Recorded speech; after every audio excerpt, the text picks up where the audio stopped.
Fala pessoal, bom dia, boa tarde, boa noite. Meu nome é Rony dos Santos Nascimento, sou professor residente e na aula de hoje a gente vai falar um pouco sobre a Terra. Esse planeta tão complexo que abriga inúmeras vidas e tem uma história bem interessante. Então aperta os cintos e vamos começar.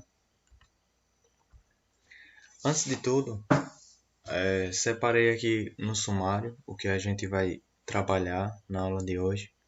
No primeiro ponto principal da aula, a gente vai trabalhar planeta Terra e suas características. No segundo momento da aula, a gente vai trabalhar um pouco sobre movimento da Terra e suas consequências.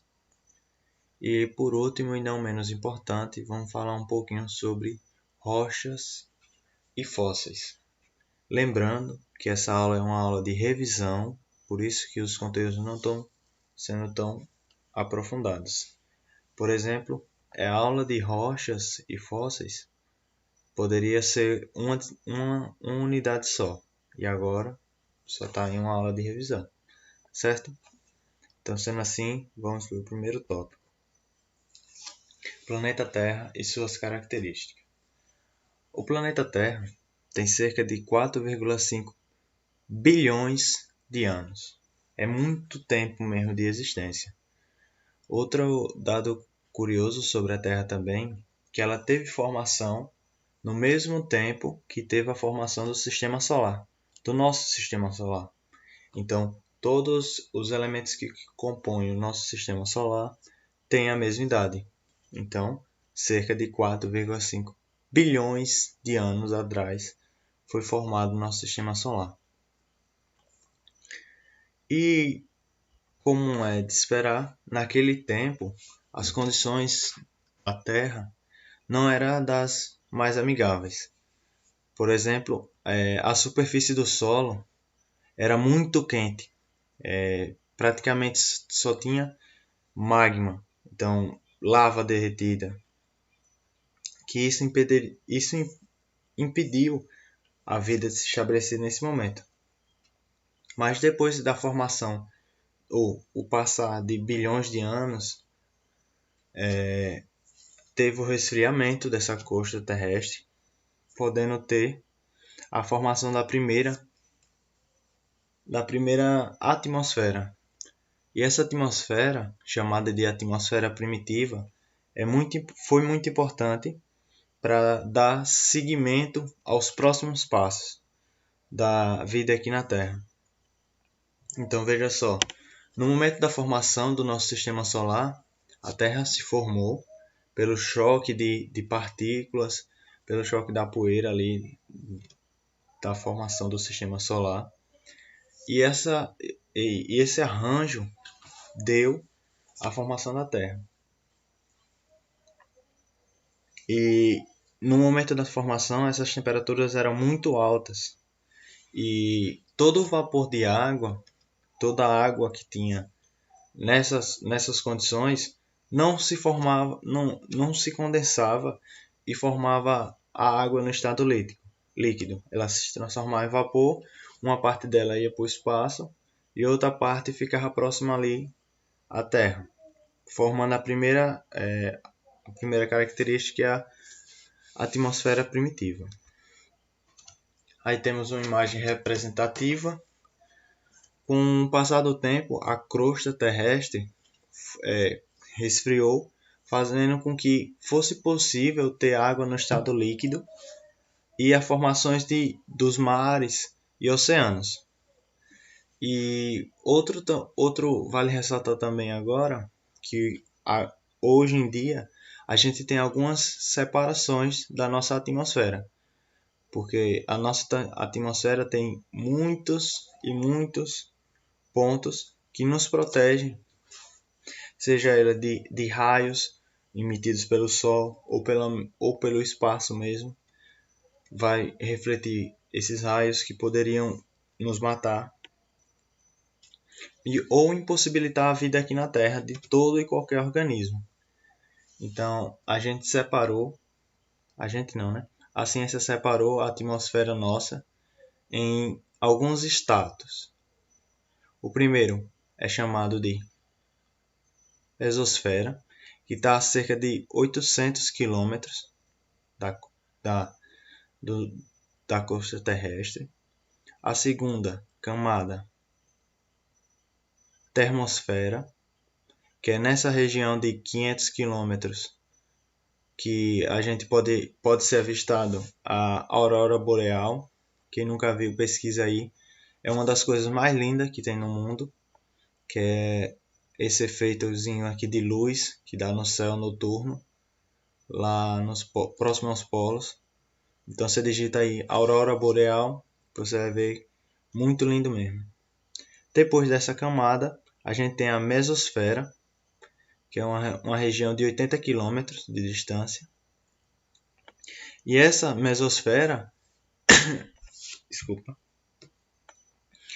é onde onde há a formação de daqueles estrelas cadentes. Então são pequenos asteroides que cruzam a nossa atmosfera e quando chega nessa região da mesosfera, pelo atrito do ar, ele pega fogo. Então é nessa região que a gente consegue ver as estrelas cadentes, famosas estrelas cadentes. No próximo passo temos a estratosfera. A estratosfera é onde temos os balões meteorológicos que são lançados para fazer medições. E depois temos a troposfera, que é a região onde os aviões comerciais circulam. E essa é a divisão da nossa atmosfera. Sim, eu esqueci de contar, mas na estratosfera é onde estão localizados os satélites,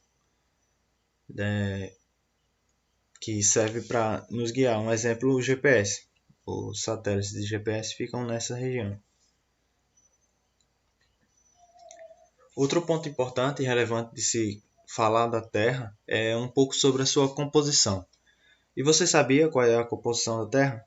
Primeiramente, o que é mais ressaltado é que cerca de 30% da nossa Terra, da nossa superfície, é constituído de terra. Então, 30% da nossa Terra é construído sobre terra. E outros 70% é água. Então, por esse número tão grande, essa porcentagem tão grande de água, que muitas das vezes é chamado do planeta água. E agora falando mais da questão do planeta em si e suas camadas do interior, a gente pode começar de dentro para fora, falando um pouco sobre o núcleo interno. O núcleo interno está localizado no centro do planeta, e ele é formado de níquel e ferro, no estado sólido, porque as pressões e temperaturas ali são tão fortes que mesmo esse núcleo chegando a mais de 6.000 graus, ele se encontra em estado sólido. A segunda camada é chamada de núcleo externo. Ela é também formada sobre níquel e ferro. E mesmo níquel e ferro, só que nessas condições, o níquel e ferro estão num estado líquido. E na próxima camada, que é chamado de manto inferior, que envolve o núcleo externo e interno. Depois temos o manto superior, que os dois juntos, o manto superior e o manto inferior, vai dar a região famosa chamada de magma. Essa região do manto superior e manto inferior é chamada de magma. E a última camada é chamada de crosta terrestre. Essa que a gente vê, que é a famosa o chão onde a gente pisamos. E agora falando em questão de espessura, a crosta é a camada mais fina, cerca de 8 a 40 quilômetros de espessura. O manto superior, cerca de 600 quilômetros. O manto inferior, cerca de 2.250 km de espessura.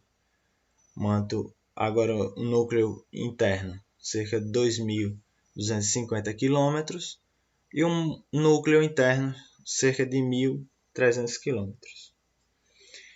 Então perceba que a nossa Terra tem diversas camadas e cada camada dessa vai ter uma composição, uma temperatura e uma espessura.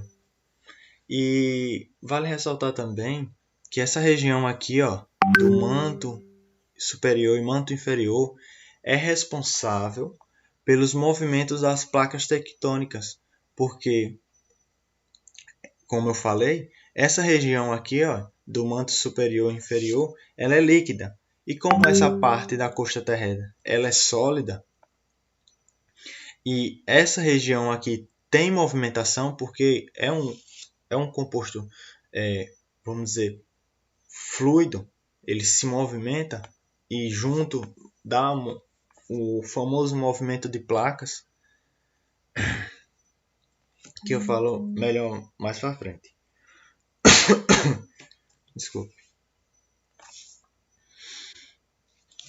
Então, veja que essas distâncias aqui é muito quilômetro. Você imagina 1.300 quilômetros, mais 2.500 quilômetros, mais, e mais, e mais.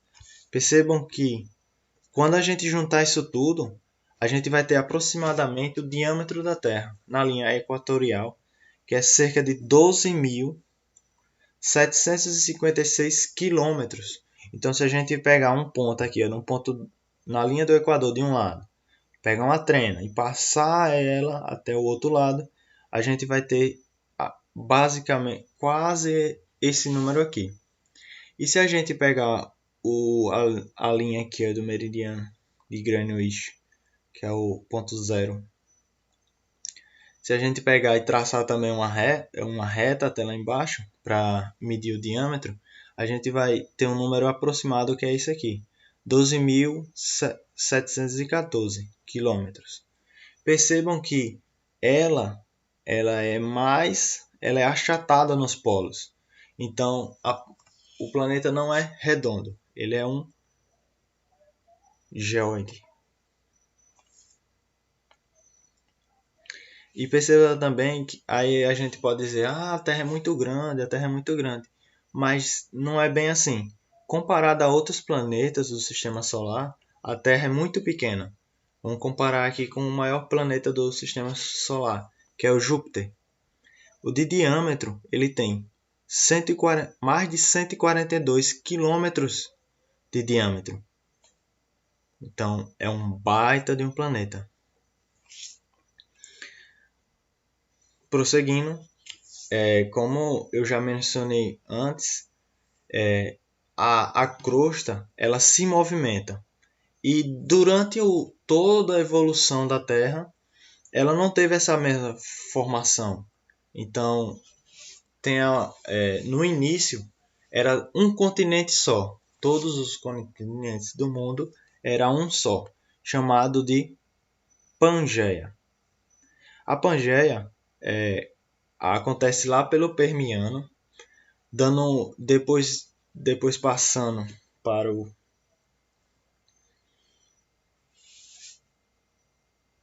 aqui embaixo, Permiano, depois o Triássico, Jurássico, Cretáceo e o nosso Quaternário, dando origem à América e todos os outros continentes. Depois se dá uma pausazinha e veja, primeiro ela se transforma lá no Permiano, na Pangeia. Aí quando a gente entra no período do Terciário, a gente tem a origem da Laurásia e a Gondwana. Depois, todas as outras formações. Dá uma pausazinha, se vocês quiserem escrever, seria interessante. Para você perceber que vai diminuindo os milhões, o tanto de tempo que demorou para a gente ter essa formação que temos hoje. E agora a gente entra em outro ponto da aula, que é o movimento da Terra e suas consequências. Primeiro, os dois principais movimentos que a Terra realiza, os mais famosos, por assim dizer, é o processo de rotação, esse processo que ela está fazendo aqui, ó, em torno do eixo dela, que ela gira em torno do seu próprio eixo, e o processo de translação, que é esse processo que ela dá um giro em torno do Sol. Nesse processo, alguns pontos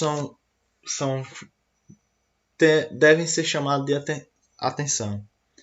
O primeiro é que tem um ponto que a Terra passa mais próximo ao Sol e tem um ponto que a Terra está mais longe ao Sol. Veja que não é um círculo perfeito ao redor do Sol. É uma elipse. Ó, ele vai...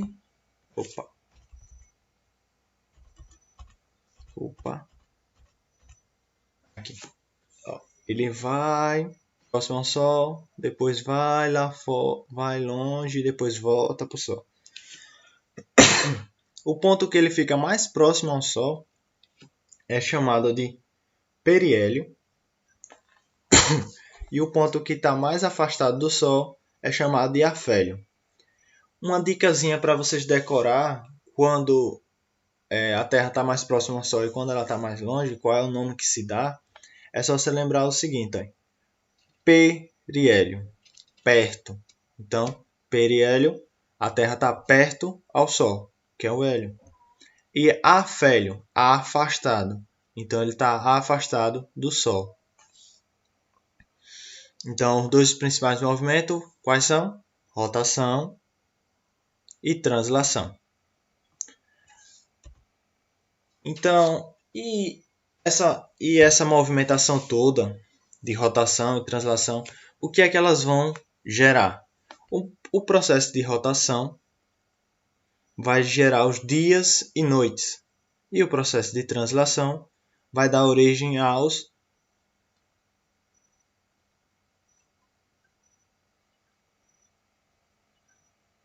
às estações do ano.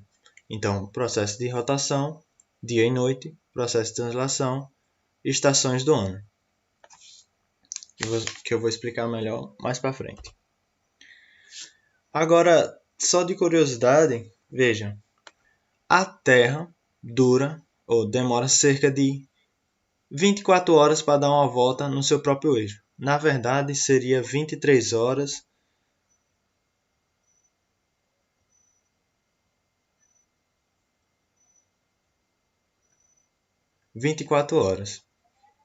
Em torno do seu próprio eixo. A Lua, para dar uma volta na Terra, ela dura 28 dias. Isso em relação ao dia da Terra. Então, ela dura 28 dias para dar uma volta na Terra. A Lua, para dar uma volta nela mesma, ela dura também 28 dias. Essa é uma curiosidade que vale ressaltar, é o seguinte. Por causa da coincidência entre a rotação e o giro que a Lua dá em torno do planeta Terra, coincidirem em 28 dias, é por isso que a gente não consegue enxergar a olho nu daqui olhando. Se a gente ficar olhando para a Lua, a gente sempre vai enxergar a face da Lua, uma face só da Lua. A gente nunca vai enxergar o outro lado da Lua, que é o famoso lado oculto da Lua, que a gente só viu depois que mandou sondas para lá para ver. E a Terra vai demorar cerca de 365 dias para dar uma volta completa no Sol. E o Sol, ele gira também, porque ele é um corpo e ele está no espaço vagando também, e ele tem movimento de rotação também, assim como os outros planetas. Ele, sendo uma estrela, ele tem também um movimento de rotação. Ele, para dar uma volta no seu próprio eixo, ele leva 27 dias. E aqui, mais uma vez, reforçando essa distância entre o afélio e o periélio.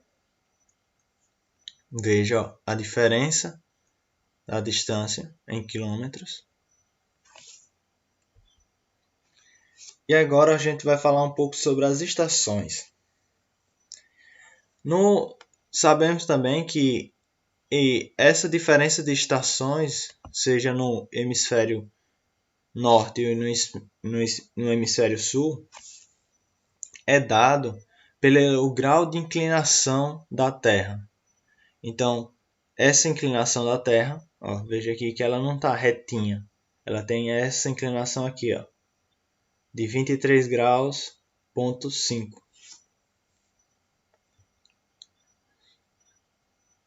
Então, vamos lá.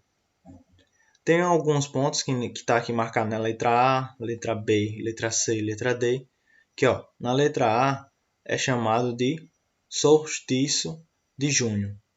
Então, nesse solstício de junho, é verão no hemisfério norte e inverno no hemisfério sul. E essa diferença é dada por essa inclinação da Terra. Porque veja só, no hemisfério norte, nesse caso aqui, vai ser verão. Por quê? Porque ele está recebendo mais radiação do Sol. Veja ó, que ele está mais inclinado para o Sol. Então ele recebe mais radiação. Por isso que aqui é verão. E já no hemisfério sul é o contrário. Veja que ele está inclinadozinho. Então é menos raios solares tocam essa região aqui de baixo, que é o hemisfério sul. Agora vamos para o lado pro equinócio de setembro, que é essa situação aqui. Ó, a Terra girou, girou, girou, deu um quarto de volta e parou aqui. Esse outro ponto importante é marcado pelo dia 23 de setembro. É primavera no hemisfério sul e outono no hemisfério norte. Ela vai, gira mais, gira meia volta em relação ao Sol. Aí agora temos o solstício de dezembro. Desculpa aí a pronúncia. Mas é aqui, ó. Solstício de dezembro. Agora vai ser o contrário desse aqui. No hemisfério sul vai ser verão e no hemisfério norte vai ser inverno. Aí ela gira mais um pouquinho e chega aqui, que é de novo um equinócio. Aí já aí agora, aí ó, primavera no hemisfério norte e outono no hemisfério sul. Então, nesse lado aqui é o contrário desse aqui e nesse aqui é o contrário desse aqui. Aí ela volta para a posição inicial que a gente considerou aqui, que é verão no hemisfério norte e inverno no hemisfério sul. Deixa eu ver se eu coloquei uma imagem para explicar melhor. Coloquei. Não coloquei. Mas deixa eu tentar explicar aqui. Ó, vou tentar novamente para deixar mais claro. Ó, percebam que, dado essa inclinação da Terra, ela não ser retinha, ó, ela não é retinha em relação ao Sol. Aqui tem uma maior área que vai receber os raios que estão vindo do Sol. Se eu puxar aqui, ó, deixa eu só mudar aqui a caneta, botar a caneta aqui, ó. Eu vou pegar paralelas para lá, ó.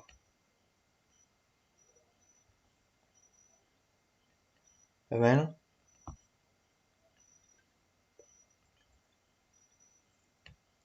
Aí, ó, vou traçar para cá para baixo também.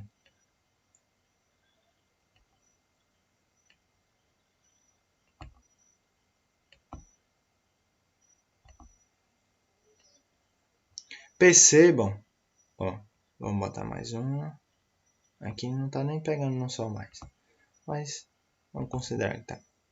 Ó, percebam que essa área aqui, ó, essa área de radiação aqui, ó, é maior do que essa aqui.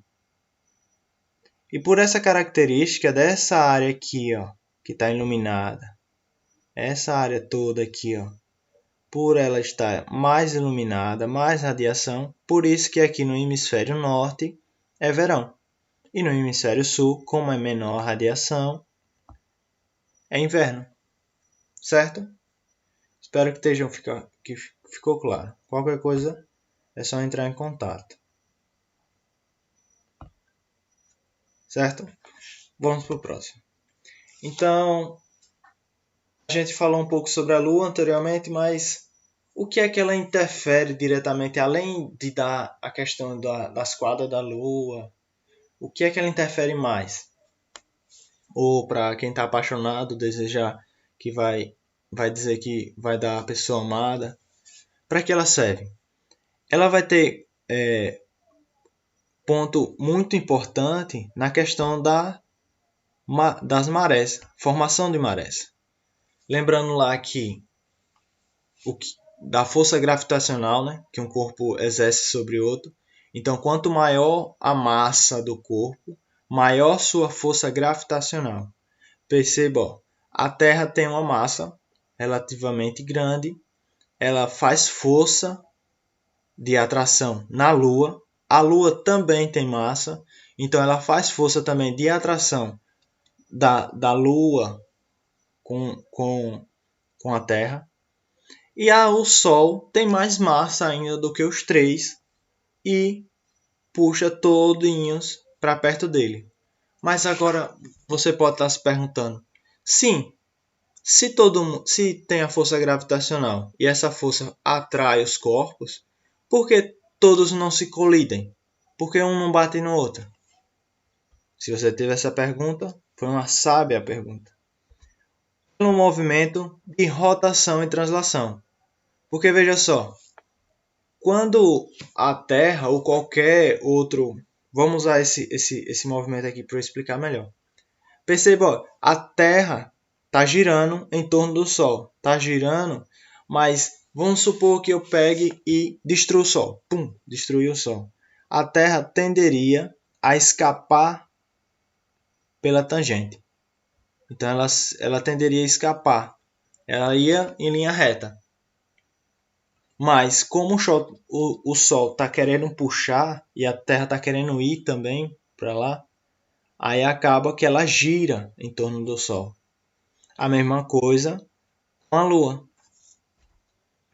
A Terra puxa a Lua para próximo dela, só que a Lua também tem velocidade. Então ela vai tender a escapar e a Terra puxa e fica nesse cabo de guerra eterno. E nisso de puxar e empurrar, ela atrai também a superfície, os mares. Então, ó, percebam que aqui, ó, ela tem influência. Então, quando a Lua está próxima aqui a essa região, é maré alta. Ó, tá vendo que a Terra está fazendo um movimento de rotação? Ó, tá passando. Então, onde está essa região de influência é maré alta. E onde está essa influência menor aqui da Lua é maré baixa. Então, veja, ó, aqui, ó, vamos supor aqui, ó, aqui, ó, maré, aqui, vamos aqui embaixo, vou pegar de novo. Aqui, ó, maré alta, maré alta, maré alta, super alta, baixou. Aí vem para esse outro lado, ó, maré alta, maré alta, maré alta. Mas espera aí, você disse que a Lua interfere puxando, por isso que tem maré alta. E aqui não tem a Lua está desse lado. Ó, lembrando, a gente tem o Sol também do outro lado. Então, do outro lado, o Sol está puxando também. Então, dessa região aqui também é puxando do Sol. Certo? Então, maré alta, maré baixa. Aí agora vamos falar um pouco sobre rochas e fósseis. Trouxe essa imagem para resumir, ser bem rápido e sucinto nessa questão. E veja que isso aqui é um ciclo. Veja que qualquer ponto daqui pode ser o começo da explicação. Mas vamos começar sobre o magma, ou lava de vulcão, ou qualquer outro nome que vocês queiram dar. Mas o magma, que é aquele material pastoso que é expelido pelos vulcões. Esse magma, ele pode se cristalizar, cristalizou, e dar origem às rochas magmáticas. Essas rochas magmáticas, elas podem sofrer erosão, seja ela do vento, da água, de qualquer tipo de erosão, seja biológico ou químico, e vira sedimentos. Sedimentos aqui, que é areia, seixos e outros materiais. Então ela virou sedimento. Aí esse sedimento se decompôs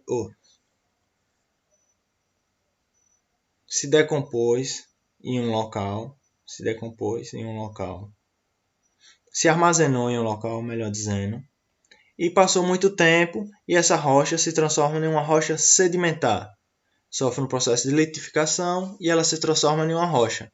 Então veja, de uma rocha magmática, ele teve processo de erosão, se transformou em sedimento, esse sedimento se compactou, formou uma rocha sedimentar. Aí essa rocha sedimentar, ela pode sofrer pressões externas, seja ele de temperatura ou calor, e passar por um fenômeno chamado de metamorfismo. Você lembra daquela música? Eu prefiro ser uma metamorfose ambulante do que ter aquela... Isso mesmo. Metamorfose é mudança. É uma mudança. Então, a rocha metamórfica, ela mudou de rocha sedimentar para uma rocha metamórfica. Aí essa rocha, ela está lá, quietinha, mas ela sofre pressão de novo e é empurrada para o centro da Terra, onde ela vai receber pressão e mais calor. Aí ela pode entrar no processo de fusão. Esse processo de fusão, ela pode se tornar novamente uma rocha pode se tornar novamente um magma, dando origem novamente a todos esses processos. Mas, explicando de uma forma... Agora, vamos explicar essas outras setinhas. Uma rocha sedimentar, ela pode sofrer processo de erosão e voltar a ser sedimento de novo. E se solidificar, de se formar de novo uma rocha sedimentar. E, se quiser, ou depender das condições, ela pode se transformar numa rocha metamórfica ou não.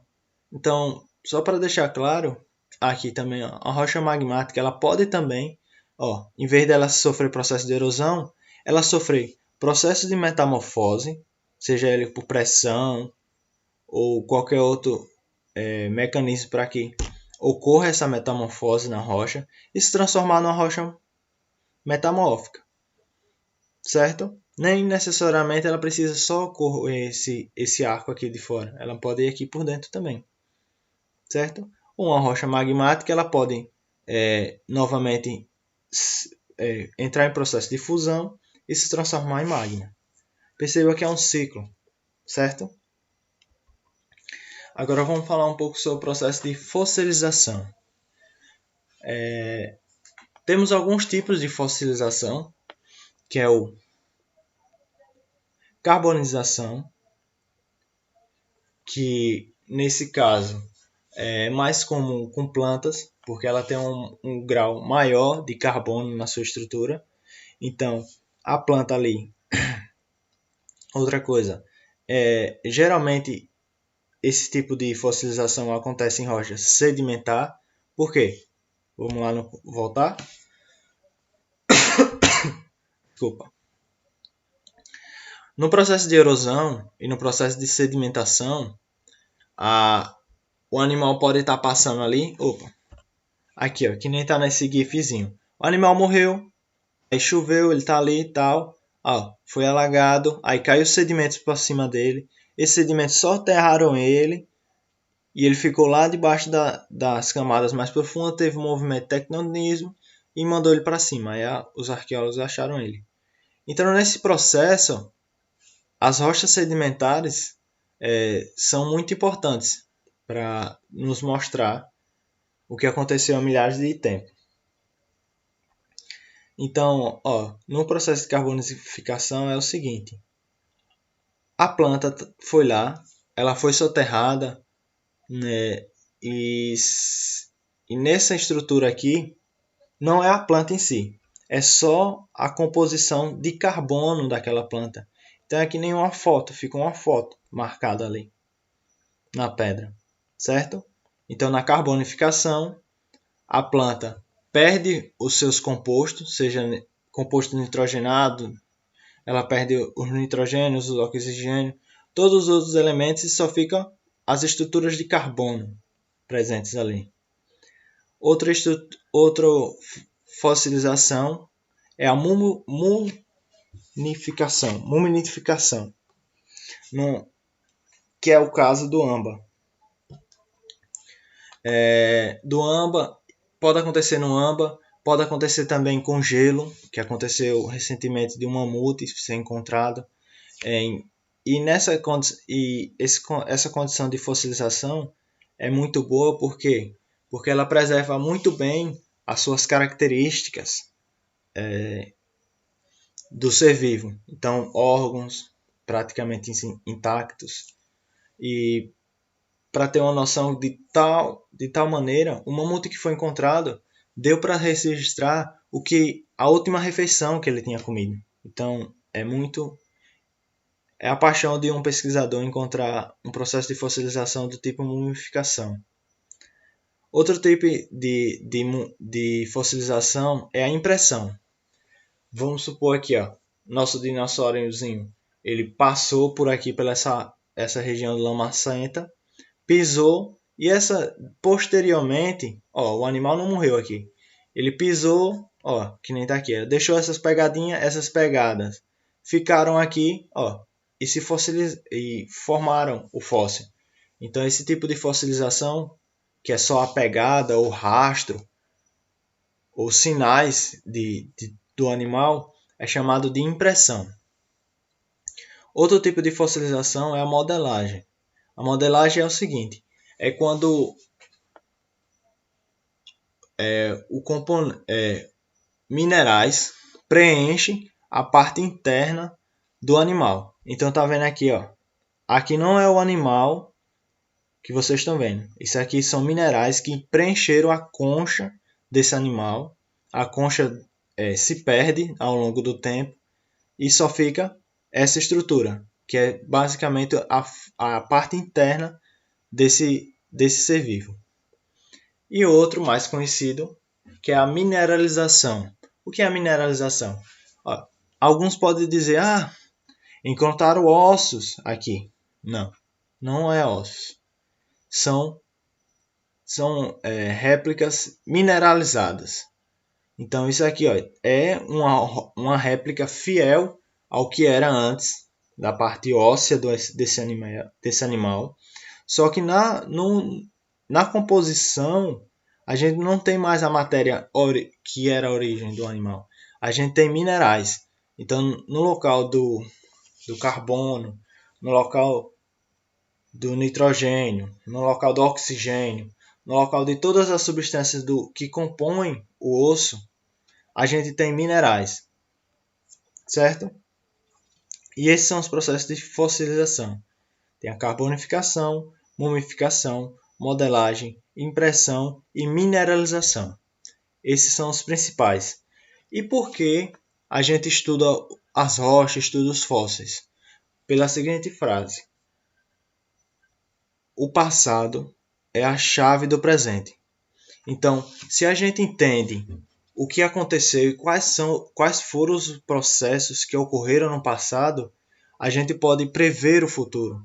Então, se a gente consegue entender que determinada substância em número elevado pode causar a extinção, por exemplo, dos dinossauros, a gente pode dizer, se a gente emitir certas substâncias, isso é só uma suposição. Mas se a gente consegue entender o que foi que aconteceu no passado, a gente pode interpretar o que vai acontecer no futuro. que nem os períodos de glaciações e todo esse processo. Isso é página para um próximo debate, senão vai ficar muito tarde, certo? Sendo assim, eu me despeço de vocês, deixo essa frase. Só podemos ver um pouco do futuro, mas é o suficiente para perceber que há muito a fazer. Muito obrigado pela atenção e até a próxima.